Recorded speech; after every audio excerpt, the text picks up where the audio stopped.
প্রমাণ করেছি যে বর্তমানে যে সরকার আছে তারেক জিয়া রহমান, তার মার্কা ধানের শীষ, রেজাউল করিম মার্কা ধানের শীষ।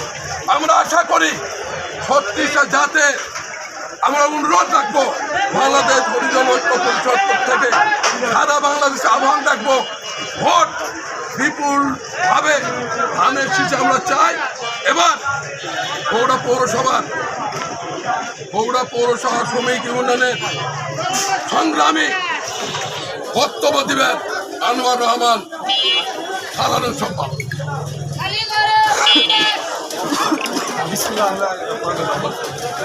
আচ্ছা, সদায় সবার শ্রমিক ইউনিয়ন এবং হরিদিন শ্রমিক যৌথ কমিটির উদ্যোগে আজকের এই সাংবাদিক বিনিময় সভা উদ্দেশ্য আমাদের একটাই, যে বগুড়ার বিএনপির চেয়ারপারসন তারেক রহমান বগুড়ার 6 আসন ছেড়ে দিয়েছে। এরই মনোনীত প্রার্থী রেজাউল করিম বাদশা 6 আসনের মনোনীত হয়েছে। আগামী 9 এপ্রিল জাতীয় সংসদ বগুড়া 6 আসনের ভোট হবে।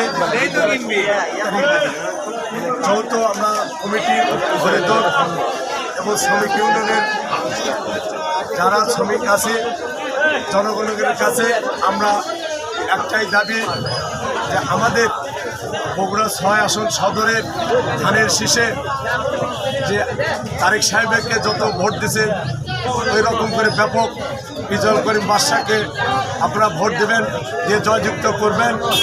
আগামী বগুড়ার উন্নয়ন, বগুড়া সিটি কর্পোরেশন এবং বগুড়ার ব্যাপক উন্নয়নের মাধ্যমে যাতে আমাদের বগুড়া ডেভেলপ হয়, এই আশা আমার বক্তব্য শেষ করছি। আসসালামু আলাইকুম।